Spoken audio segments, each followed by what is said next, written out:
Por ejemplo, se encuentra en Mateo 5, Mateo 6, no sé si lo habéis leído, donde dice, bienaventurados los que lloran porque recibirán consuelo, bienaventurados los mansos y humildes porque heredarán la tierra. Vosotros oraréis de esta forma, Padre nuestro que estás en los cielos, el que quiera ser el mayor entre vosotros, hágase el menor. Todo ese pasaje, esos dos capítulos que se conocen como el Sermón del Monte, son, según muchos maestros de la Biblia, son las características o los principios de la vida cristiana eh, que deberíamos estar viviendo. La pregunta que tenemos que hacernos esta noche para empezar el estudio es si realmente es posible vivir el Sermón del Monte aquí en la tierra o no. O como estudiamos cuando vimos la diferencia entre la gracia y la ley, si solamente el Hijo de Dios, Cristo Jesús, pudo vivirla y la vivió. Eh, pero el secreto a vivir esta vida, el secreto a vivir por gracia y no por nuestro esfuerzo, es reconocer lo que dice Gálatas 2:20. En Gálatas 2:20, un pasaje que muchos estáis, que muchos conocéis, dice, por ejemplo, ya no vivo yo. Vamos a leer el 19, porque yo por medio de la ley morí a la ley, a fin de que viva para Dios. Con Cristo he sido juntamente crucificado y ya no vivo yo, sino que Cristo vive en mí. Y lo que ahora vivo en la carne, lo vivo por la fe del Hijo de Dios.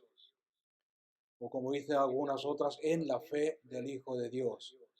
La fe, dice en la fe del Hijo de Dios, no dice la fe tuya, no dice por fe en el Hijo de Dios, como algunas versiones, sino que dice por la fe del Hijo de Dios, quien me amó y se entregó a sí mismo por mí. O sea que para entender lo que es la vida cristiana, tenemos que entender lo que significa Gálatas 2:20, que ya no vivo yo, sino que Cristo es el que vive en mí y a través de mí. Esto es lo que necesitamos pedirle al Espíritu Santo que nos revele. Esto es lo que necesitamos tener claro en nuestras vidas, en nuestro corazón como creyentes. Eh, y es lo normal. Este tipo de vida, Gálatas 2:20, debería ser lo normal para un creyente. Ya no vivo yo, Cristo vive su vida en mí. Y lo que yo tengo que hacer es reconocer que Cristo vive su vida a través de mí, entregarme a diario a Él y darle permiso para que Él se manifieste y obre a través de mí, eh, siempre que yo ande en obediencia al Espíritu de Dios, al Espíritu Santo, al Espíritu de Cristo que está en mí. Solamente hay una respuesta bíblica para todas las preguntas o para todas las necesidades que tenemos como humanos. Las necesidades del mundo, el problema del mundo, el problema incluso del creyente, el problema del ser humano. Solamente hay una respuesta bíblica y es Cristo, el Hijo de Dios, Jesucristo. Eh, y te vas a dar cuenta que siempre que tú permitas que el Cristo Jesús obre en tu vida y trate con tu vida, trate contigo, sacando lo que no es de Dios, sacando lo que no edifica de nuestras vidas, verás de que Él siempre nos quita a nosotros de en medio y nos sustituye por Cristo Jesús. No sé si alguien puede dar testimonio de eso. Quitarte a ti de en medio y poner a Cristo. Si hace poco estábamos hablando, algunos hermanos aquí, precisamente sobre el obedecer a Dios para manifestar su gloria, manifestar su poder, manifestar su amor a la gente necesitada en el mundo. Y salió precisamente este punto cuando una persona, cuando nos dimos cuenta de que si Dios te manda a orar por alguien, si Dios te manda a ministrar a alguien, si Dios te manda a hablarle a alguien de Cristo, te va a quitar de en medio y va a sustituirte por Cristo. En otras palabras, va a ser Cristo el que habla a través de ti, va a ser Cristo el que sana a través de ti, va a ser Cristo el que hace el milagro a través de ti. Y el momento que aprendamos esta realidad, entramos en lo que es el cristianismo verdadero, de que no es nuestro esfuerzo, no es nuestra habilidad, no es nuestro carácter ni nuestra personalidad. Es que yo no sé hablar, es que yo no sé hacerlo, es que yo me da miedo obedecer por si le fallo a Dios, soy un fracaso.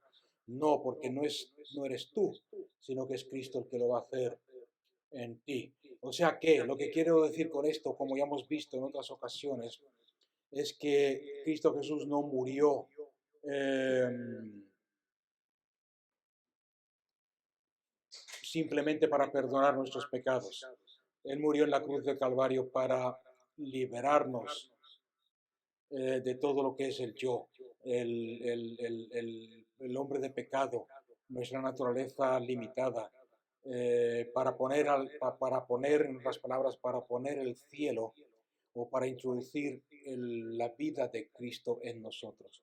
Y es por eso que Cristo Jesús te escogió, y es por eso que Cristo Jesús murió por ti, para poner la vida de Cristo en nosotros. O sea que podemos hablar de dos sustituciones en cuanto al sacrificio de Cristo. El primero fue nuestra sustitución en la cruz del Calvario, y esto nos asegura del perdón de nuestros pecados. Eh, en otras palabras, Él tomó el lugar que nos correspondía a nosotros, y nos sustituyó a nosotros por sí mismo. Él tomó nuestro lugar en la cruz del Calvario y murió por nosotros para perdonarnos nuestros pecados. Y la segunda sustitución es de que Él toma su posición dentro de nosotros, mora en nosotros, para asegurarnos nuestra victoria. Okay, no estoy hablando ahora de su victoria ya la logró en la cruz del Calvario, sino la nuestra. Él, cada vez que tú quieres obedecer a Dios, tienes que aprender como vamos a ver en un momento, aprender a quitarte de en medio, dejar que Cristo viva a través de ti. Cuando tienes que amar, tú eres incapaz de amar a la gente, quitarte de en medio y dejar que Cristo ame a través de ti. Cuando tienes que orar por alguien o hablarle a alguien de Cristo, quitarte de en medio y dejar que Cristo hable en ti. Cuando digo quitarte de en medio, significa que Él es el que te va a dar palabras, Él es el que te va a dar dirección, Él es el que te va a dar revelación de lo que tienes que hablar y lo que tienes que decir. Amén. Hay un versículo en la Biblia donde Pablo dice, cuando la Biblia donde dice, cuando os lleven ante tribunales y reyes y gobernantes, no os preocupáis por lo que habéis de decir, porque el mismo Espíritu de Dios que está en vosotros os dará lo que tenéis que hablar en ese momento dado. ¿Okay? Entonces la respuesta al mundo eh, no es... no es el intentar yo, el luchar yo por agradar a Dios, ni por hacer más por Dios, ni por ser perfectos en Dios, sino el mantener delante de nuestra vista ese hecho de que la única forma que Dios va a responder a nuestras debilidades, a nuestras necesidades, a las áreas donde nos falta capacidad, nos falta fuerza, nos falta fortaleza, nos falta valor, es demostrando más y más de Cristo en nuestras vidas. Vamos a verlo entonces desde un principio. ¿Cuál es la diferencia entre estas dos sustituciones? En los primeros 8 capítulos de Romanos, si lo tenéis delante, eh, o no hace tiempo que no lo habéis leído, leerlo esta semana, tomando en cuenta los puntos que os voy a detallar en un momento. En los primeros 8 capítulos de Romanos, vemos la enseñanza de Pablo desde una forma muy práctica. Eh, la primera parte de Romanos se divide en dos. Por ejemplo, del capítulo 1, versículo 1, al capítulo 5, versículo 11, y anotar esto porque es importante para entender lo que es el cristianismo verdadero. del capítulo 1, versículo 1 al capítulo 5, versículo 11, es la primera parte de, de la enseñanza. ¿Ok? Estamos hablando de los primeros capítulos de los primeros 8 capítulos de Romanos. Es la primera parte. Y después tenemos del capítulo 5, versículo 12 al capítulo 8, versículo 39, la segunda parte del estudio. Y es importante reconocer y conocer estas dos divisiones dentro de los primeros 8 capítulos de Romanos para entender verdaderamente lo que es el cristianismo y la victoria que tenemos en Cristo Jesús. Eh, Os daréis cuenta que el tema en estas dos partes en la cual están divididos los primeros 8 capítulos de Romanos, el tema no es el mismo. Aunque parezca que es el mismo, el tema cambia. No está hablando de la misma cosa, no está hablando del mismo tema. Por ejemplo, en la primera parte del 1.1 al 5.11 nos está hablando de pecados. ¿Ok? Anotar esto, pecados en plural, pecados. Y el tema principal de esa primera parte de los primeros 8 capítulos es pecados. Y en la segunda parte, del capítulo 5.12 al capítulo 8, versículo 39, cambia de repente, no usa la palabra pecados en plural, sino que usa el singular, pecado, y trata con el tema del pecado. Ahora, ¿por qué es importante esto? ¿Por qué estoy haciendo esta diferencia? Porque hay mucha diferencia entre pecados en plural y pecado en singular. El problema de la primera sección o el tema con el cual está tratando en la primera sección es pecados. Pecados que yo he cometido en la presencia de Dios. Pecados que yo puedo nombrar. No sé si me estáis entendiendo. Pecados que yo he cometido contra otra gente. Pecados que yo los conozco. Pecados que yo puedo numerar. Pecados que yo puedo hacer una lista. Decir, he robado, he mentido, he hecho esto, he faltado en esta área, en esta y esta área. Son pecados plural. Mientras que en la segunda parte de estos primeros 8 capítulos que estamos estudiando, no es pecados que yo he cometido, sino que es pecado como un principio. Y os daréis cuenta al leer Romanos que cuando habla de pecado en singular, habla de pecado en singular como si fuera un personaje, como si fuera una naturaleza, como si fuera una persona, un principio que obra en nosotros. Y no importa cuántos pecados, plural, yo cometa, yo haga, siempre nos lleva al pecado singular, al principio de pecado, la que me hace o la que nos hace cometer esos pecados plural. No sé si me habéis entendido, lo voy a tratar de explicar de otra forma. Yo necesito, yo necesito ser perdonado por mis pecados, pero al mismo tiempo necesito ser liberado del poder del pecado singular. ¿Ok? Cuando Romanos habla de pecados en plural, son cosas que afectan mi conciencia, mientras que el pecado singular afecta mi vida. ¿Ok? Quiero que empecéis a comparar la diferencia. Yo puedo recibir perdón de mis pecados, sin embargo, por causa del pecado singular que mora en mí, aunque he sido perdonado por mis pecados, plural, no tengo paz en mi mente, no tengo paz en mi corazón. O sea que cuando aceptamos, cuando nos presentan a Cristo Jesús y la luz de su amor, de su evangelio, la luz de Cristo brilla en nuestro corazón, nosotros clamamos a Dios y Él nos perdona, clamamos a Dios por un arrepentimiento. Y le digo, Padre, perdóname porque he cometido pecados ante ti. Eh, he hablado mal de ti, he mentido, he robado, he cometido adulterio, qué sé yo, he fornicado, he hablado mal de ti, he negado tu presencia, he negado tu real, tu veracidad. Sin embargo, y Dios nos perdona de nuestros pecados. Sin embargo, hacemos un descubrimiento de que hay una naturaleza en nosotros que se llama pecado. em, y que ese pecado causa problemas en mi interior. Me doy cuenta de que tengo naturaleza de pecador, de que tengo inclinación para pecar, de que hay un poder obrando en mi interior que me atrae al pecado.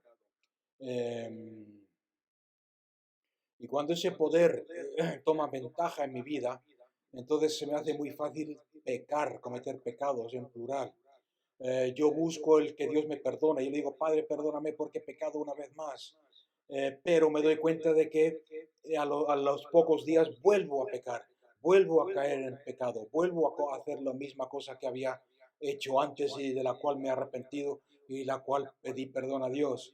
Y la vida de muchos creyentes se convierte en un círculo vicioso de pecar, pedir perdón, pecar, pedir perdón, pecar, pedir perdón. No sé si alguien me está entendiendo. Sin embargo, como creyentes deseamos algo más que eso. Hay algo más que eso. Necesitamos ser liberados. Necesitamos ser perdonados por lo que hemos hecho. Pero también necesitamos ser liberados de lo que somos.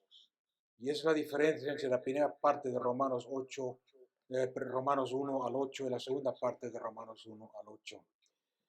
Hay dos respuestas de parte de Dios para tratar con este problema. Eh, o sea que primero está el perdón de nuestros pecados en plural, después está el ser liberados de nuestro pecado, de esa naturaleza de pecado que nos domina o que nos domina.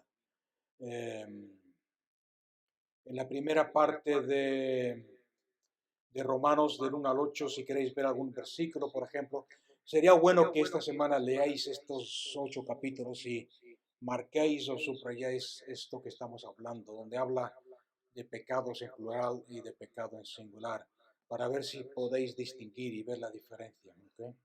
Porque se os va a hacer muy fácil entender lo que es el cristianismo y la transformación de Cristo en nuestras vidas. Eh, en el capítulo 3, versículo 25, vemos que hay otros dos temas que sobresalen en estos primeros 8 capítulos de Romanos. En Romanos 3, versículo 25, dice la palabra de Dios, a quien Dios exhibió, eh, aquí está hablando de Cristo Jesús, a quien Dios exhibió como propiciación por su sangre mediante la fe, como demostración de su justicia, a causa del pasar por alto los pecados previamente cometidos en la tolerancia de Dios. En Romanos 5:9. Por tanto, mucho más ahora, habiendo sido declarados justos por su sangre. No sé si os habéis dado cuenta, pero el primer tema que sobresale en la primera parte de estos 8 capítulos es la sangre. Pecados, plural, y sangre. ¿Qué relación tienen pecados y sangre? En Romanos 6:6 vemos el otro concepto. Y espero que no me esté liando mucho y entendéis lo que estamos viendo. Dice, sabiendo esto, que nuestro viejo hombre fue crucificado, perdón, fue crucificado con Cristo, a fin de que el cuerpo pecaminoso, singular, no los pecados, sino el cuerpo pecaminoso fuera desactivado. No sé lo que dice la versión que estáis leyendo vosotros, pero la versión que estoy leyendo yo, que es la textual, dice desactivado, para no servir más al pecado, porque el que murió ha sido justificado por el pecado. O sea que aquí vemos dos principios más. Uno de ellos es la sangre, o el otro es la crucifixión. Amén. ¿Lo estáis viendo? O sea que lo primero que estamos aprendiendo aquí, lo primero que aprendemos aquí, es que, y esto es importante, y lo vais a ver en los primeros 8 capítulos de Romanos, Hay dos formas de tratar con estas dos cosas.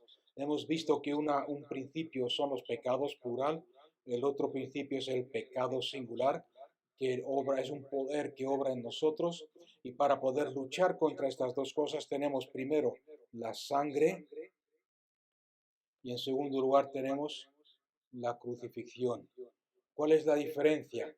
La diferencia es que la sangre de Cristo trata con lo que hemos hecho, con los pecados que hemos cometido. Trata con nuestra las mentiras que hemos dicho. Trata con nuestro adulterio, nos limpia de ese pecado, de esos pecados, nos limpia, borra totalmente el adulterio, borra el pecado del robar, borra el pecado de mentir, trata con las cosas que hemos hecho, mientras que la cruz trata con lo que somos. La sangre nos limpia de nuestros pecados plural, mientras que la cruz trata con la raíz de nuestra naturaleza, como dice aquí, pecaminosa, nuestro cuerpo pecaminoso. Amén. Y el momento que entendamos esta diferencia, entendamos cómo funciona esto, vas a ver que tu vida como cristiano va a cambiar. No vas a estar viviendo ese círculo vicioso. He pecado, he mentido, me he irritado, he hecho esto, he hecho lo otro, he robado, he cometido adulterio. Señor, perdóname. Y al otro día volvemos a hacer lo mismo. Señor, perdóname. Y al otro día volvemos a hacer lo mismo. Señor, perdóname. Eso es un vicio, un círculo que Dios nunca nos ha llamado a vivir. Pero para poder vencer y romper ese círculo vicioso tenemos que aprender estos principios. En Romanos 5, del 8 al 9, dice la palabra de Dios. Dice, pero Dios demuestra su mismo, Dios muestra su mismo amor hacia nosotros en que aun siendo nosotros pecadores, Cristo murió por nosotros. Por tanto, mucho más ahora, habiendo sido declarados justos por su sangre, seremos salvos de la ira por medio de Cristo Jesús. Amén. Hemos sido justificados gratuitamente por su gracia, por su sangre. Esa es la redención que tenemos en Cristo Jesús. Su sangre nos limpia de todo pecado, su sangre nos hace la justicia de Dios en Cristo Jesús. Su sangre no es que ignore nuestros pecados, plural, sino que Cristo Jesús pagó el precio por nuestros pecados, borrándolos completamente a través de la sangre que Él derramó. No los toma, no los pasa por alto. No dice, vamos a ver, vamos a empezar de cero como si el hombre no hubiese pecado nunca. No, eso no lo enseña la Biblia. La Biblia enseña que en Romanos podéis verlo, en Romanos 3:23, dice, porque todos hemos pecado y estamos destituidos de la presencia de Dios, de la gloria de Dios. Todos hemos pecado, o sea que no toma en alto, no pasa por alto nuestros pecados, no los ignora. Lo que hace es que paga el precio y dice, el hombre ha pecado, pero yo derramo mi sangre en la cruz del Calvario para borrar esos pecados. Amén. Y el pecado, como ya sabéis, es la expresión, es el acto o la expresión de nuestra desobediencia a Dios. Lo que pasa es que cuando pecamos, vamos a ver un versículo en Romanos 5:19, antes de avanzar más. Romanos 5:19, porque así como por la desobediencia de un hombre los muchos fueron constituidos pecadores, así por la obediencia de uno los muchos serán constituidos justos. O sea que el pecado entra en nuestra vida por causa de la desobediencia. Y esa desobediencia, ese pecado que causa desobediencia, lo primero que hace es que pone en nosotros un sentir de culpabilidad. Nos sentimos condenados, nos sentimos culpables. Y la segunda cosa que hace, que produce en nuestra vida, la desobediencia y el pecado, es que causa una separación entre Dios y el hombre. Dios y el hombre. Y menciono a Dios primero. ¿Por qué? Porque cuando el hombre es pecador, Dios no puede habitar con el pecado. Dios se separa, por así decirlo. Dios no puede tener comunión con esa persona, con ese hombre.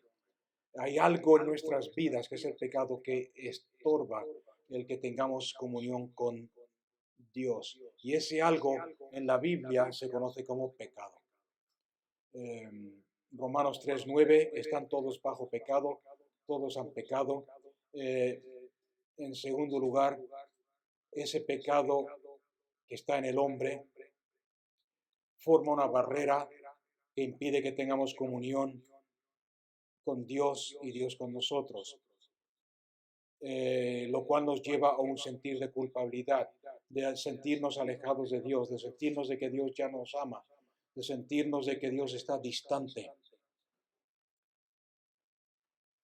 ¿Okay? En Lucas 15:18 podemos ver un ejemplo de esto. Lucas 15:18,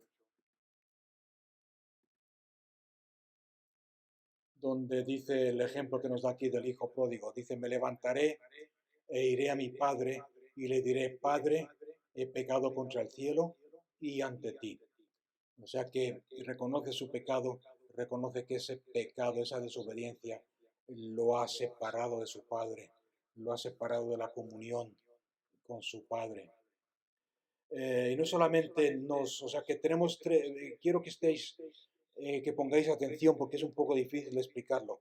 ¿Os dais cuenta de que hemos visto dos cosas? El pecado produce un sentido de culpabilidad en nosotros, en primer lugar. En segundo lugar, el pecado causa que nos sintamos alejados de Dios, de que no podemos tener o no tenemos comunión con Dios. Y en tercer lugar, el pecado le suple o le provee a Satanás terreno, cabida y permiso, por así decirlo, en nuestra vida para acusarnos delante de Dios. O sea que vemos en Apocalipsis 12:10 que nos habla de esto, en Apocalipsis 12:10. Y dice, entonces oí una gran voz en el cielo que decía, ahora se manifestó la salvación y el poder y el reino de nuestro Dios y la soberanía de su Cristo, porque fue arrojado el acusador de nuestros hermanos, Satanás, el acusador de nuestros hermanos, el que nos acusaba día y noche delante de nuestro Dios. O sea que Satanás nos está acusando. No sé si entendéis lo que está pasando. Cuando pecamos, nos sentimos culpables. Esa culpabilidad nos aleja de Dios, nos hace sentir de que estamos lejos de Dios, de que Dios se ha roto, hay una barrera en nuestra comunión con Dios. Y en tercer lugar, Satanás se aprovecha de que nos sintamos culpables para condenarnos y decir, tú eres un pecador, tú has pecado, Dios ya no te quiere, Dios no puede aceptarte, Dios no puede tener comunión contigo. Para redimirnos, la palabra redimir quiere decir recomprar, volver a restaurar, volver a comprar.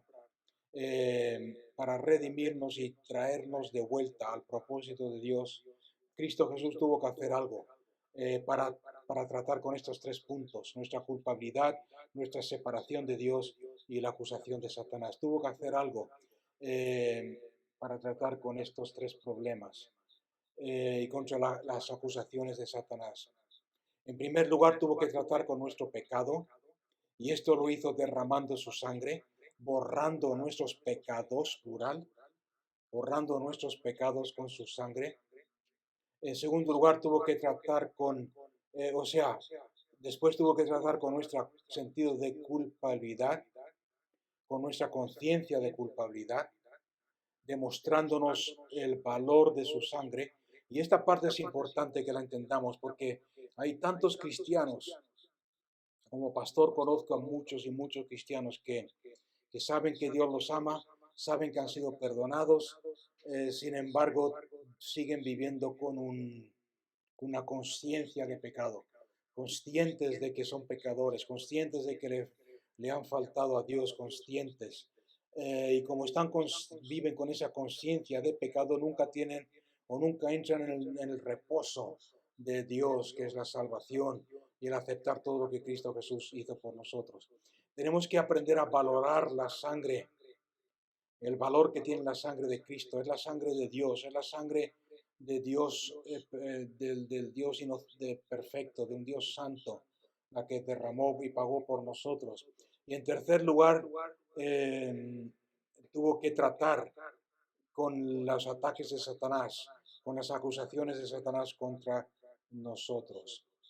En la palabra de Dios nos damos cuenta de que la sangre de Cristo es efectiva y es poderosa para tratar con esas tres áreas. Nuestra separación de Dios, nuestra separación con nosotros mismos de sentirnos culpables y las acusaciones de Satanás. O sea, pero vuelvo a repetir que para que esto funcione en nuestras vidas, tenemos que aprender a valorar la sangre y ver el valor que realmente tiene. No es la sangre de un animal sacrificado, sino que es la sangre sustitucionaria de Dios Santo Todopoderoso, eh, que derramó su sangre por nosotros en la cruz del Calvario. Okay, vamos a ver en primer lugar la sangre, cómo trata la sangre de Cristo Jesús en relación con Dios. Tenemos que ser perdonados de nuestros pecados, los pecados que hemos hecho. Acordarse que los pecados plural son las obras que nosotros hemos hecho. Tenemos que tratar con los pecados que hemos cometido. Y eso lo trata Cristo Jesús con su sangre. No porque Dios no tome en cuenta nuestro pecado, como he dicho yo antes, sino que cuando nos mira, no ve nuestros pecados, sino que ve la sangre. O sea que en primer lugar, la sangre trata con nuestra separación de Dios, trata con las barreras que el pecado levanta entre Dios y nosotros, borrando nuestros pecados, pagando el precio por nuestro pecado. Y cuando Dios nos ve, no ve nuestro pecado, sino que ve la sangre pura y santa de su Hijo Cristo Jesús. Amén. En primer lugar. Y una vez que aprendemos el valor de esa sangre, y yo sé que esto es difícil porque como humanos siempre la tendencia es sentirnos culpables. He pecado, Dios ya no me ama, Dios no me quiere. Acordarse que la semana pasada estudiamos lo que es el Evangelio de la Gracia. Uno de los aspectos del Evangelio de la Gracia es que aunque yo peque, y no estoy quitándole aquí importancia al pecado, el pecado es pecado, pero aunque yo peque, como Cristo Jesús ya ha pagado el precio por mi pecado, debo como hijo de Dios, perdonado por la sangre de Cristo, acudir a los pies de Cristo, acudir a los pies de Dios, acudir a Dios y decirle, Padre, perdóname. ¿Cuál es lo contrario? Lo contrario es lo que hacen muchos creyentes, que cuando pecan y saben que han pecado, saben que han mentido, saben que han robado, saben que han hecho algo mal, la tendencia es alejarnos de Dios. A lo mejor están 2 días sin orar porque se sienten culpables. Están 2 o 3 días sin leer la Biblia porque dicen, no me siento digno de leer la palabra de Dios porque he pecado. No me siento digno de orar porque he mentido. No sé si me entendéis o no. O sea que no están valorando la sangre de Cristo. No están valorando el efecto, el poder de la sangre de Cristo que tiene para perdonar nuestros pecados. En vez de acercarnos a Dios como un hijo, nos alejamos de Dios hasta que 2 o 3 días, depende de cómo seas. Algunos creyentes 1 día, 2 días, 3 días, una semana, hasta que nos volvemos a sentir bien. Y una vez que nos sentimos bien, volvemos a Dios, volvemos a orar, volvemos a leer la Biblia, etc. ¿Okay? Es en relación con Dios, la sangre en relación con Dios, cubre de pecado. Eso lo podemos ver a través de todo el Antiguo Testamento, en Levíticos 16, en cuanto al tabernáculo. Nos damos cuenta que todos los sacrificios que el pueblo de Israel hacía a Dios por sus pecados estaban hechos a vista de todo el pueblo. El altar del sacrificio estaba en el atrio y todo el mundo podía ver lo que tú sacrificabas o no sacrificabas.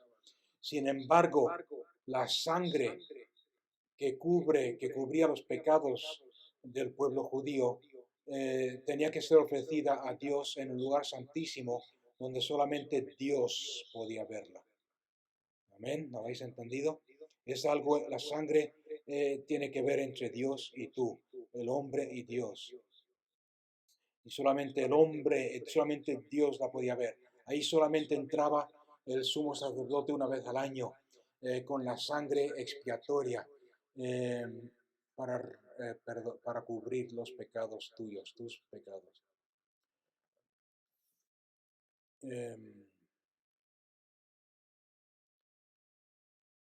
Y solamente estaba hecho a la vista de Dios. Y cuando sabemos de que es la sangre de Cristo, uno de los valores que tiene la sangre de Cristo es precisamente esa, es la sangre de Dios, la sangre de un ser perfecto que Dios el Padre no puede rechazar. También podemos ver otro ejemplo de esto en Éxodo 12:13. En Éxodo 12:13 nos habla de cuando Dios le manda al pueblo de Israel que maten un cordero y que cojan la sangre en un recipiente y que unten el dintel y los postes de la puerta con la sangre y que la carne del cordero la asaran y se la comiesen asada. Otra vez más vemos este ejemplo. La carne, ¿dónde se la comían? La carne se la comían dentro de la casa, dentro de la puerta, detrás de la puerta. Estaba toda la familia ahí reunida.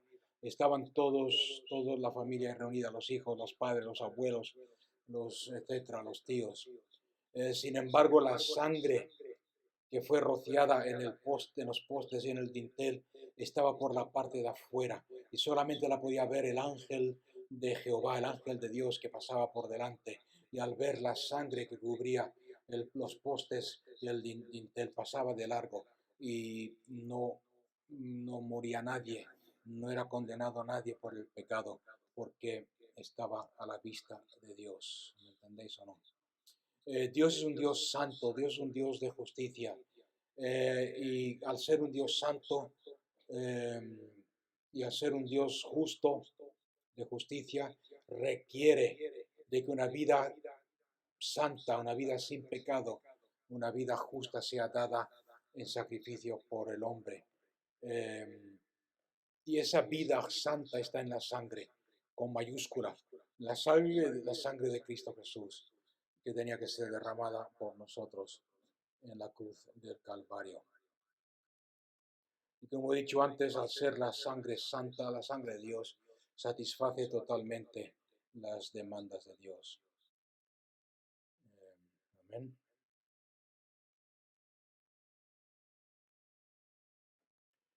Lo que tenemos que tener en cuenta y no olvidarnos nunca es nuestra conciencia, porque aunque sepamos y digamos, sí, amén, Dios perdona mis pecados, yo estoy seguro, porque nos ha pasado a todos, me ha pasado a mí, y nos pasa a todos como creyentes, tenemos la conciencia de culpabilidad ante Dios.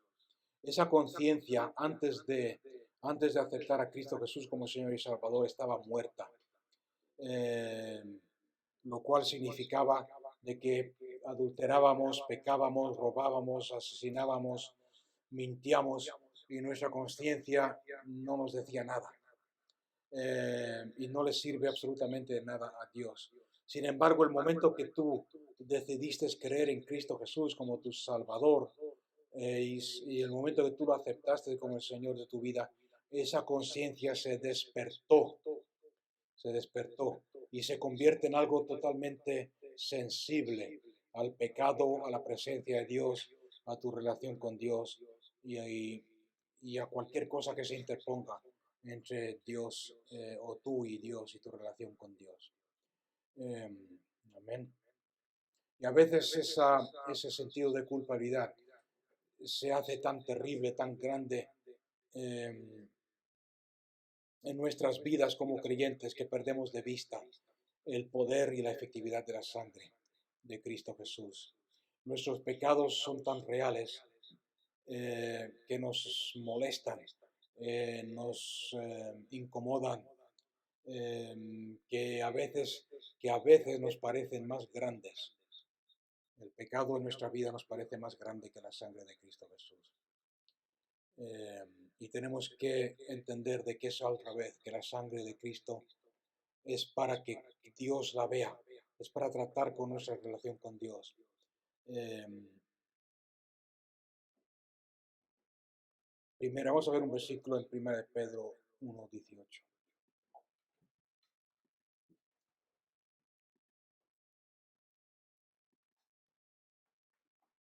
Dice, sabiendo que fuisteis rescatados de vuestra vana manera de vivir, que vuestros padres os legaron, no con cosas corruptibles como la plata y el oro, sino con la sangre preciosa de Cristo, como de un cordero sin mancha y sin defecto. ¿Qué está diciendo? Aquí nos está tratando de transmitir el valor de la sangre de Cristo, mucho más preciosa que la plata y el oro. Es la sangre del Dios Todopoderoso. Amén. Y es aceptada por Dios.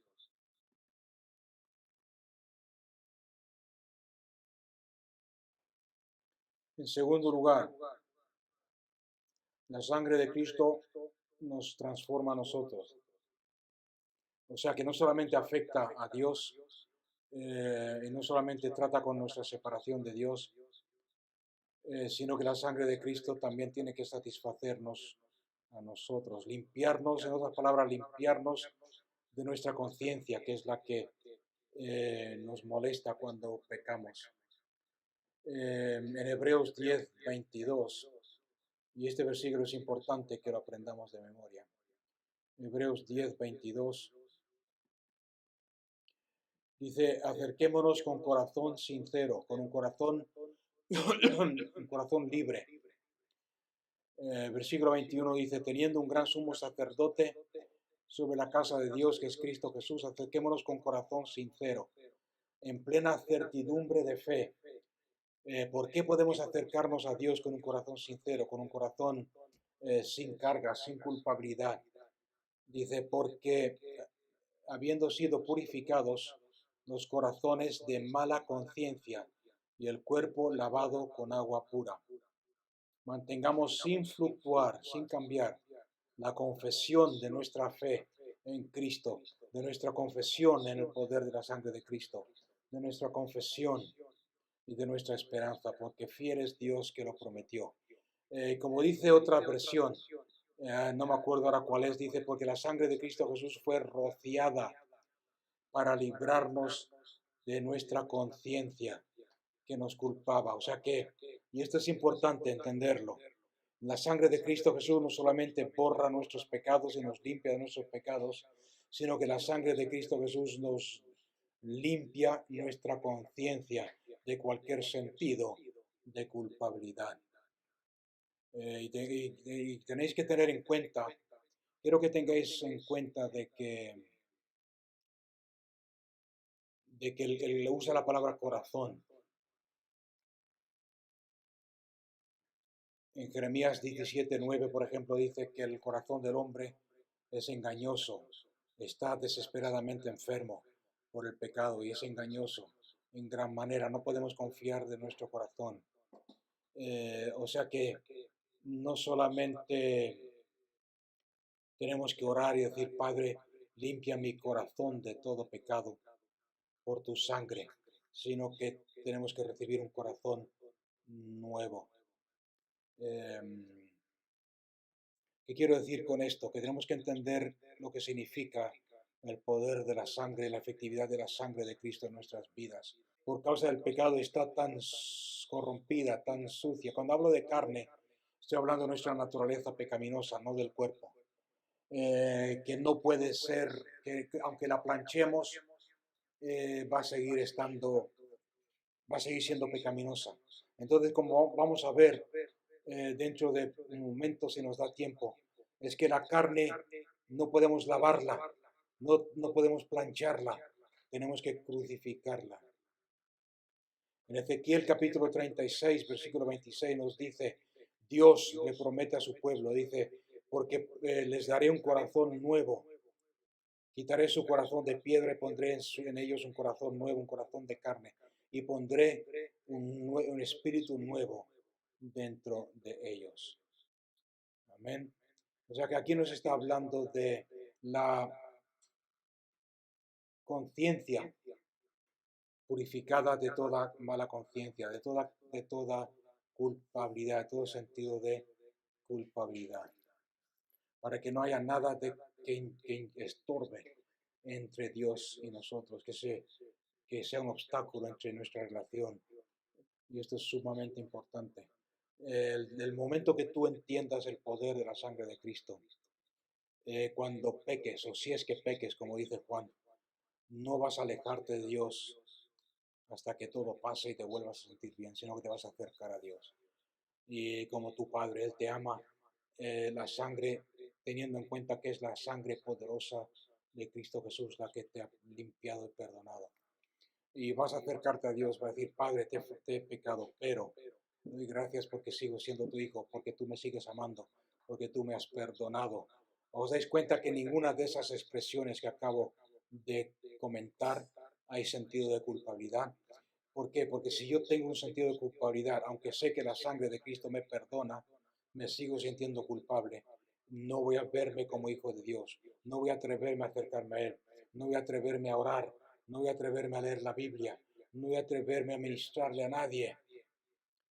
Yo me acuerdo cuando era joven y antes de entender estos conceptos de a veces una vez al año, a veces anunciaban, y no sé si hay alguno que le ocurriese lo mismo, pero cuando el pastor de la iglesia anunciaba, la semana que viene va a venir un profeta a ministrar a la iglesia.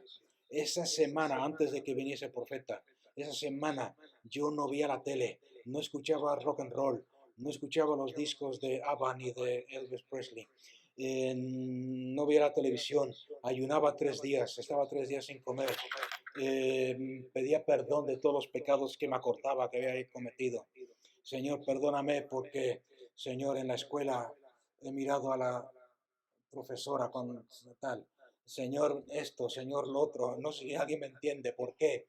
Porque tenía un sentido de culpabilidad, tenía miedo que si el domingo cuando viniera el profeta me llamara adelante y sacara a luz todos los pecados que había en mi corazón, en mi vida, delante de toda la congregación.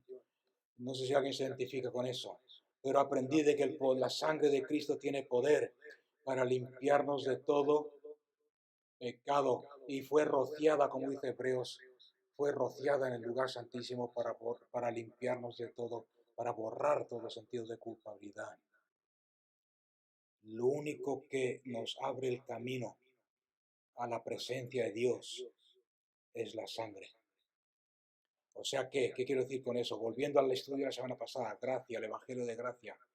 Si yo estoy tratando de buscar, de entrar en la presencia de Dios por mis buenas obras, estoy tratando de entrar a la presencia de Dios porque he ayunado 3 o 4 días, si estoy tratando de entrar en la presencia de Dios porque me he portado bien, o porque le he pedido perdón a Dios de todos los pecados que me he acordado, o porque no me he enfadado en esos tiempos mi hermana, no me he peleado con ella, está toda la semana aguantándome sin pelearme con ella. Si esa, si esas, si yo pienso que por causa de ese esfuerzo puedo entrar en la presencia de Dios, sin sentido de culpabilidad, estoy equivocado, porque lo único que me da entrada a la presencia de Dios es la sangre. ¿Qué quiere decir eso? Que quiere decir que yo entro, yo me acerco a Dios el Padre, yo me acerco a mi comunión con Dios, yo entro a su presencia basándome en el mérito de Cristo Jesús solamente, no en el mío, en lo que Cristo Jesús logró en la cruz del Calvario, en la sangre que Él derramó, en el sacrificio que Él hizo, en lo que Él sufrió, en la obediencia de Cristo Jesús, no la mía.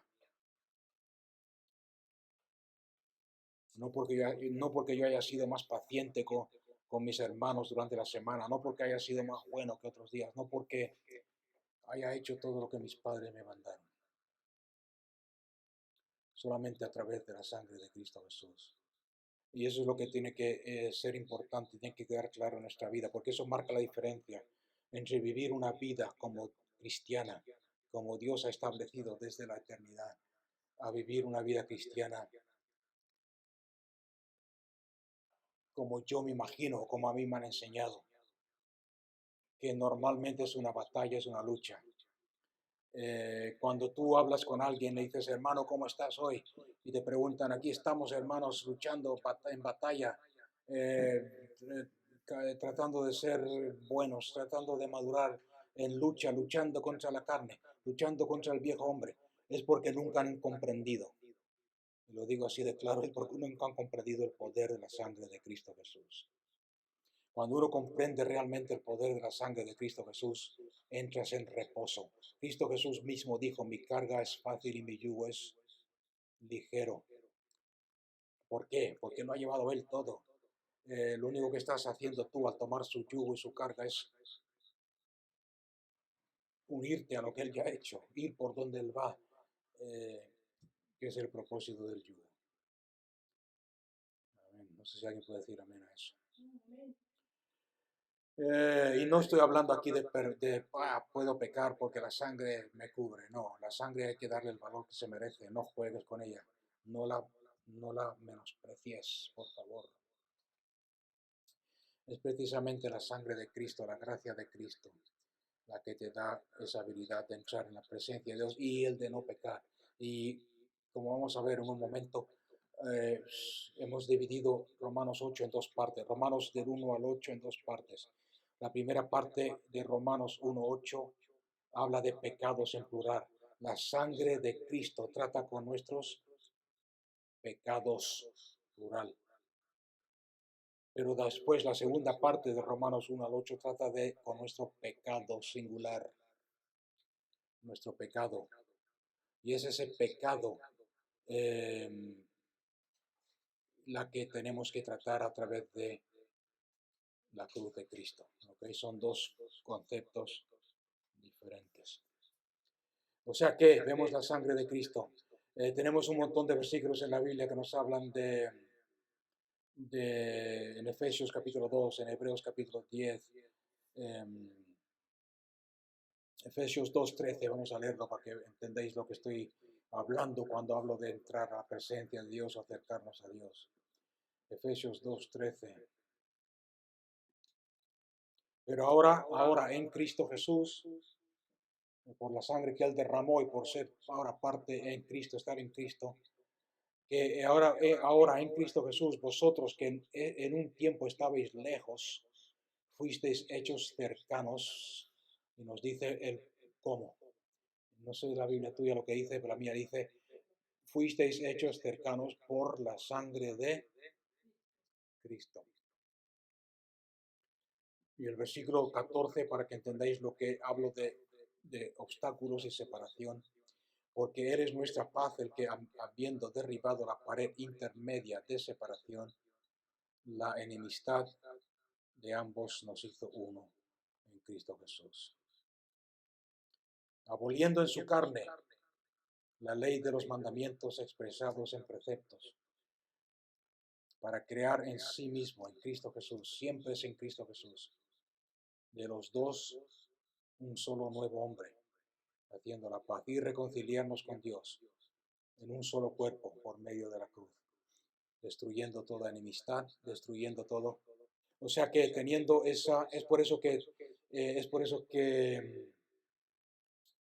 hay versículos, por ejemplo, en Hebreos 10, que vais a entenderlos mejor hoy, o espero que los entendáis mejor, en Hebreos 10, 19. Así que hermanos, teniendo confianza para la entrada en el lugar santísimo. El lugar santísimo es donde está la presencia de Dios, el lugar santísimo. Por la sangre de Cristo tenemos entrada con toda la confianza del mundo por la sangre de Cristo Jesús. Versículo 22. Acerquémonos con corazón sincero. Esta palabra sincero la vemos otra vez. Sincero quiere decir en paz, seguro, sin culpabilidad, sin inferioridad, con un corazón sincero, en plena certidumbre de fe, habiendo sido purificados los corazones de mala conciencia y el cuerpo lavado con agua pura. O sea que vemos aquí que tenemos que entrada al lugar santísimo por la sangre de Cristo Jesús. Amén. Tú, está hablando de ti, entrada al lugar santísimo a través de la sangre de Cristo. Hay muchos creyentes que cuando oran dicen, Padre, estamos a las puertas del templo, estamos a las puertas de tu presencia, clamando a ti por misericordia, Señor. Estamos ante tus puertas. Los que hacen guerra espiritual usan mucho esta expresión. Estamos ante las puertas de Dios clamando por justicia. Estamos ante las puertas del reino declarando nuestra libertad en Cristo. Si estás en las puertas, hermano, si estás en las puertas, estás por lo menos tomando las medidas del tabernáculo o tomando las medidas del Apocalipsis, estás por lo menos 750 metros demasiado lejos de la presencia de Dios. Amén. ¿Alguien me ha entendido? Porque la palabra de Dios nos dice aquí bien claro que tenemos por medio de la sangre de Cristo entrada al mismo lugar santísimo. El lugar santísimo es donde estaba la misma presencia, la gloria, el trono de la misericordia de Dios, el trono donde Dios se sentaba en toda su gloria a manifestarse a su pueblo. O sea que vemos todos estos conceptos de la sangre de Cristo, el poder de la sangre. A la presencia de Dios entramos siempre a través de la sangre, no puedes entrar a través de tus obras. Yo fui salvo por medio de la sangre de Cristo Jesús y yo mantengo esa relación con Dios a través de la sangre de Cristo Jesús. Yo tengo entrada y comunión con Cristo Jesús a través de la sangre de Cristo. Fui salvo por la sangre, tengo comunión por la sangre, tengo entrada a su presencia por la sangre. Amén. O sea que es la sangre la que te perdona y borra tus pecados y a través de ella la que deberías usar para mantener esa relación con Dios. El problema es que muchas veces, aunque sabemos esto teóricamente de que es la sangre la que, como hemos visto en Hebreos, la que nos da entrada a la presencia de Dios, muchas veces nos hacemos demasiado o nos creemos muy maduros o nos hacemos demasiado grandes para entender un evangelio tan fácil. Como dice la palabra de Dios, el evangelio es para los simples. Nos creemos demasiado sabios en teología y en las doctrinas de Cristo para un evangelio tan fácil y que creemos que tenemos que progresar y que tenemos que acercarnos a Dios a través de otras cosas. Nuestras obras de justicia, el cumplir con los mandamientos, el no faltar a nuestros rituales, el eso, lo otro añadimos, no sé si me explico por qué. Sin embargo, la palabra de Dios dice que es la sangre de Cristo Jesús. Y como he dicho al principio, no quiere decir que vivamos una vida descuidada,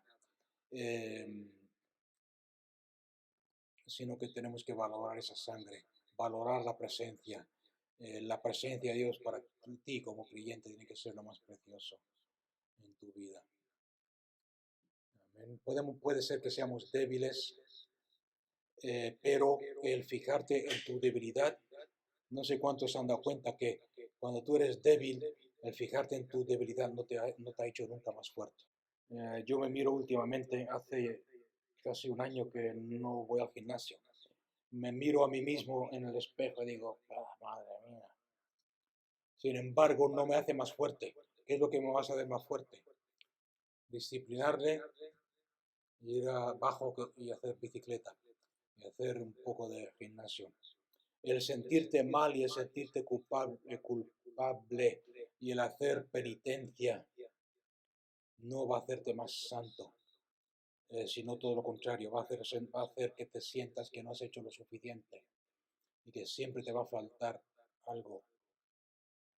O sea que tenemos que tener en cuenta, y lo vuelvo a repetir porque es importante, que lo único que satisface a Dios, el único que va a satisfacerte a ti, es la sangre de Cristo Jesús. Amén. Eso es lo importante. No vivir con conciencia de pecado, como hemos visto en Hebreos 10:2. Hemos sido limpios de todo pecado. de todo pecado. ¿Qué quiere decir todo? Todo. En Romanos 4:8, para terminar con este punto, nos dice la Biblia, el apóstol Pablo dice, Romanos 4:8, dice, bienaventurado, esa palabra bienaventurado quiere decir feliz, dichoso, bienaventurado el varón o la mujer, a quien el Señor de ningún modo le impute pecado. En el tercer lugar, hemos visto que la sangre de Cristo trata con nuestra relación con Dios. Hemos visto que la sangre de Cristo trata con nosotros, con nuestros otros mismos y nuestro sentido de culpabilidad. En tercer lugar, vamos a ver la sangre de Cristo cómo trata con nuestro acusador, el acusador de los hermanos. Tenemos que enfrentarnos a nuestro enemigo y la sangre de Cristo tiene poder para poder enfrentarnos. Hace poco leímos en Ezequiel, leímos como el acusador de nuestros hermanos, que es Satanás, estaba en la presencia de Dios acusando al sumo sacerdote Josué. Y Dios hizo llamar a los ángeles, hizo sacarle la ropa manchada con el pecado y ponerle un manto real, poner una corona, la justicia. Eso es importante. En Apocalipsis 12:10, que lo hemos leído antes, nos dice la palabra de Dios, nos dice, entonces oí una gran voz en el cielo que decía, ahora se manifestó la salvación y el poder y el reino de nuestro Dios y la soberanía de Cristo Jesús, porque fue arrojado el acusador de nuestros hermanos, fue echado, fue expulsado, el que los acusaba día y noche delante de nuestro Dios. Y es de esta forma, cómo fue arrojado, cómo nuestro Señor Jesucristo se confronta, se enfrenta eh, a Satanás como nuestro sumo sacerdote. Acordarse que la Biblia dice que ahora tenemos un sumo sacerdote que no es humano, sino un sumo sacerdote divino, que es Cristo Jesús, que es nuestro sumo sacerdote, el cual intercede por nosotros día y noche. ¿Quién nos acusará a los escogidos de Dios si tenemos al sumo sacerdote, aquel que murió por nosotros? ¿Cómo lo hace? A través de la sangre, a través de la sangre que Él derramó en la cruz del Calvario. ¿Cómo opera, cómo obra la sangre que Cristo Jesús derramó en relación a Satanás? Lo hace poniendo a Dios de parte del hombre, en vez de que Dios tenga que reconocer las acusaciones de Satanás y tenga que, y estoy hablando humanamente, usando términos humanos, en vez de que Dios tenga que ponerse de parte de Satanás y decir, sí, tienes razón Satanás, el hombre es pecador, no se merece que yo lo ame, no se merece que entre en mi presencia, no se merece que yo muera por él, no se merece que yo lo sane, no se merece que yo lo bendiga. En vez de ponerse de parte de Satanás y darle la razón de Satanás, la sangre de Cristo hace que Dios se ponga de parte del hombre. ¿Me entendéis o no? Y ya no esté el hombre alejado de la gloria de Dios. Ya no esté el hombre, como dice Romanos 3:23, fuera del Edén, fuera de la presencia de Dios, expulsado de la misma presencia de Dios, sino que ahora está en la misma presencia de Dios, con Dios de su parte, porque la sangre de Cristo borra sus pecados. Esa barrera que existía, que nos alejaba de la presencia de Dios, ha sido quitada de en medio. El hombre tiene favor con Dios y Dios con el hombre. Y es por eso que el hombre que ha aceptado el sacrificio de Cristo, obviamente, lógicamente, puede enfrentarse a Satanás sin ningún temor. Eh, vamos a ver en primera de Juan habla mucho de esto. En primera de Juan habla, la epístola de Juan habla mucho del perdón de los pecados, del poder del pecado. Eh,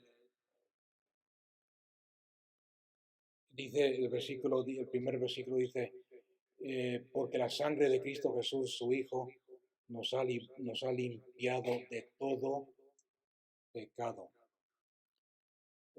Todo pecado, ¿qué quiere decir todo pecado? quiere decir lo que dice la palabra, todo pecado, todo pecado que tú te puedas imaginar. ¿Qué significa esto? Sigue hablando, en 1 Juan sigue hablando, porque Dios es luz y Dios está en la luz. Y si nosotros andamos en la luz, como Dios está en la luz expone todo lo que hay en nuestras vidas para que Dios pueda verlo. Y sin embargo, aunque andamos en luz y la luz exponga y revele el pecado y la debilidad que hay en nosotros, la sangre de Cristo Jesús, nos dice 1 Juan, es poderosa para limpiarnos de todo pecado. ¿Okay? Entonces, cada vez cuando leáis 1 de Juan, en los primeros capítulos, verlo desde este punto de vista, no malentenderlo como hacen muchos y malinterpretarlo, diciendo, porque hay muchos que dicen, sí, pero ahí dice que el que no peca está mintiendo, y el que dice que no tiene pecado está mintiendo porque todos pecamos. Sí, es verdad, todos pecamos y todos hemos pecado y estamos destituidos de la gloria de Dios.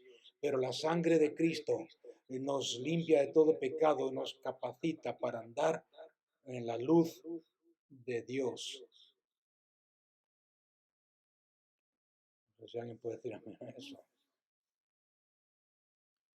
O sea que no quiere decir que Dios pasa por alto nuestro pecado, quiere decir que ha sido cubierta por la sangre. Por eso yo puedo andar en la luz como Él está en la luz, porque su sangre me limpia de todo pecado. Por lo tanto, ¿qué quiere decir esto? Que no, como creyentes no deberíamos vivir oprimidos por nuestra debilidad. Hay muchos creyentes que creen que viven tan oprimidos por el pecado de que muchos incluso creen que han cometido el pecado imperdonable, que Dios nunca los puede perdonar, que han hecho tantos pecados que Dios no es capaz de perdonarlos. La palabra de Dios nos dice 1 de Juan, lo repito, la sangre de Cristo Jesús, su Hijo, nos limpia de todo pecado. ¿Qué quiere decir todo pecado? Quiere decir pecados grandes, pecados pequeños, pecados negros, pecados no tan negros, pecados que según mi juicio son perdonables, no son tan terribles. Y aquellos pecados que para mí parecen tan grandes que creo que Dios no los puede perdonar. Pecados conscientes y pecados inconscientes. Que hacemos, ¿qué quiere decir pecado inconsciente? Aquellos que hacemos sin darnos cuenta, o como enseñan algunas iglesias, pecados de omisión. Pecados de los cuales me acuerdo y pecados que ya los he olvidado porque han pasado muchos años. Todos esos pecados que he mencionado están incluidos en esa frase, la sangre de Cristo nos limpia de todo pecado. Amén. No porque seas especial, sino porque la sangre de Cristo satisface a Dios. Y si podemos andar en la luz como Dios está en la luz, Satanás no tiene ningún pie, ningún fundamento para acusarnos. ¿Habéis entendido eso? Romanos 8:31 dice, si Dios está por nosotros, ¿quién contra nosotros? Cada vez que Satanás acusa a un escogido de Dios o trate de acusarte a ti, y muchas veces no entendemos las sutilezas de Satanás. Acordarse que Satanás usa tus pensamientos, tu alma. Y una de las formas de acusar a los escogidos es poniendo de aquí pensamientos. Viene un enfermo y tú sabes que por obediencia, por responsabilidad, porque eres hijo de Dios y tienes su espíritu, por que eres el cuerpo de Cristo, tú tienes que ministrar a esa persona. Sin embargo, ¿qué es lo primero que Satanás hace? Acusarte. Sí, tú tienes que ministrar a esa persona, pero acuérdate lo que hiciste esta mañana. Acuérdate lo que hiciste esa noche. Tú no eres digno de orar por nadie, tú no eres digno. Acusación. Sin embargo, Dios se enfrenta, se pone entre medio de Satanás y de ti. Y dices, es posible, Satanás, pero recuerda que la sangre de Cristo lo ha perdonado y lo ha lavado de todo pecado. No tienes ningún pie legal para condenarle ni acusarle de nada. Hebreos, vamos a ver Hebreos capítulo 9. Pero dice Hebreos 9:11, pero habiendo venido Cristo, sumo sacerdote de los bienes llegados, por medio de un mayor y más perfecto tabernáculo, no hecho por manos, es decir, no de esta creación, ni por medio de la sangre de machos cabríos, ni de becerros, sino por medio de su propia sangre, entró una vez por todas en el lugar santísimo, habiendo asegurado nuestra eterna redención. Él es nuestro sumo sacerdote, Él es nuestro abogado, lo ha sido Él nos ha redimido una vez por todas. Y desde entonces lleva ya casi 2000 años o más de 2000 años siendo nuestro sumo sacerdote, nuestro abogado, en la presencia de Dios, como la propiciación por nuestros pecados. Amén. Fijarse bien lo que hemos leído en Hebreos. El versículo 14 dice, cuanto más, comparando la sangre de animales con la sangre de Dios, cuanto más la sangre de Cristo, quien mediante el Espíritu Eterno se ofreció a sí mismo sin mancha a Dios, limpiará nuestras conciencias de las obras muertas para servir al Dios vivo. ¿Cuál es nuestra actitud delante de Satanás entonces? ¿Cuál debería ser nuestra actitud cuando Satanás nos acusa, cuando Satanás nos ataca? ¿Cuál debería ser nuestra actitud? Cuando Satanás viene y nos dice, tú has pecado, y no solamente has pecado, sino que sigues pecando. Eres débil. Dios no puede tener relación contigo porque eres débil y pecas constantemente. Y la tentación, cuando Satanás nos acusa de esa forma, nuestra tentación o nuestra tendencia es mirar en nuestro interior. Y en nuestra defensa, si es posible, en nuestra autodefensa buscamos algo bueno en nosotros. Satanás, para defendernos de Satanás, para no reconocer que Satanás tiene razón. No sé si me entendéis lo que estoy diciendo. Buscamos en nuestro interior, decimos, sí, pero lo hice, pero Dios conoce mi corazón. No sé cuántas veces habéis escuchado eso. Dios conoce mi corazón. Dios sabe por qué lo hice. Dios, sin embargo, ninguna de esas excusas vale contra Satanás. Pecado es pecado. También en nuestra debilidad, cuando Satanás nos acusa, nos somos tentados a admitir, reconocer de que Satanás tiene razón.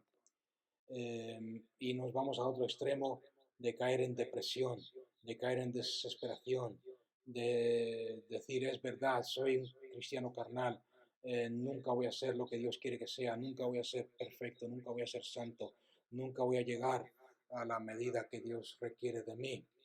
O sea que no sé si os dais cuenta, pero estas acusaciones se convierten en el arma más efectiva de Satanás contra nosotros. Él nos señala nuestro pecado, nos acusa de nuestro pecado delante de Dios. Y si aceptamos su acusación, caemos inmediatamente. Nos apartamos de Dios, dejamos de orar, dejamos de leer la Biblia, dejamos de adorar a Dios, porque hemos aceptado la acusación de Satanás y nos sentimos indignos. La razón por el cual nos sentimos indignos es porque quizás en nosotros todavía quede algo de autojusticia, de creernos suficientemente buenos, de creernos que no somos tan malos como los demás. No sé si me explico. Y por eso tratamos de buscar alguna excusa para excusarnos. Sin embargo, y esto es la lección que tenemos que aprender esta noche, nunca trates de defenderte ante Satanás.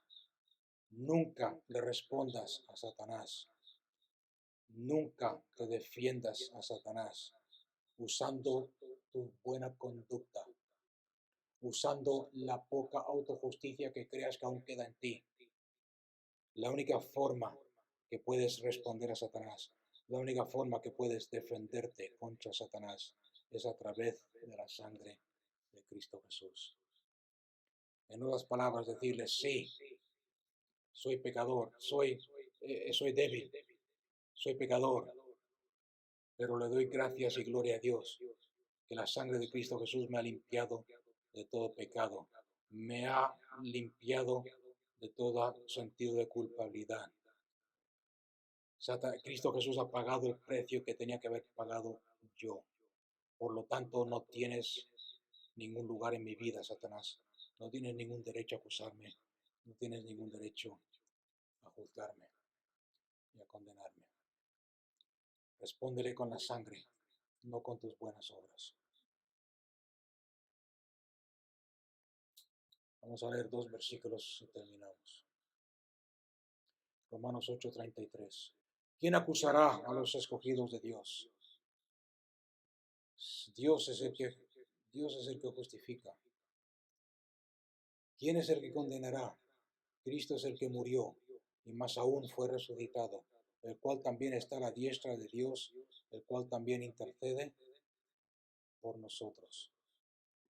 Y en Apocalipsis 12:11. El versículo anterior, que ya lo hemos leído 2 o 3 veces, en Apocalipsis 12:10, dice, porque fue el acusador de nuestros hermanos, fue arrojado, el que los acusaba día y noche delante de nuestro Dios. Fijarse bien lo que dice el 11. Y ellos, nuestros hermanos, tú y yo, lo vencieron. ¿A quién vencieron? Al acusador. Lo vencieron por medio de sus buenas obras. Dice eso tu Biblia. Lo vencieron por no faltar nunca ningún culto de oración, sobre todo el culto de oración. Lo vencieron porque no eran tan malos como el otro de al lado. Lo vencieron porque no eran tan malos como el hermano que se sienta atrás en el culto. Apocalipsis 12:11 dice, y ellos lo vencieron a Satanás por medio de la sangre del Cordero, por la palabra de su testimonio, confesión de su fe en Dios, despreciando su vida hasta la muerte. Amén. Y esa es la lección de esta noche. Y eso es lo que necesitamos entender. Y eso es lo que tenemos que pedirle al Espíritu Santo, que nos lo revele, nos lo grabe en nuestro corazón y nos haga ver el valor de la sangre preciosa de Cristo Jesús. Porque tristemente hay tantos cristianos que viven con este sentido de culpabilidad, oprimidos por Satanás, esclavos de su pecado, esclavos de sus obras, en vez de vivir en la victoria de Cristo Jesús.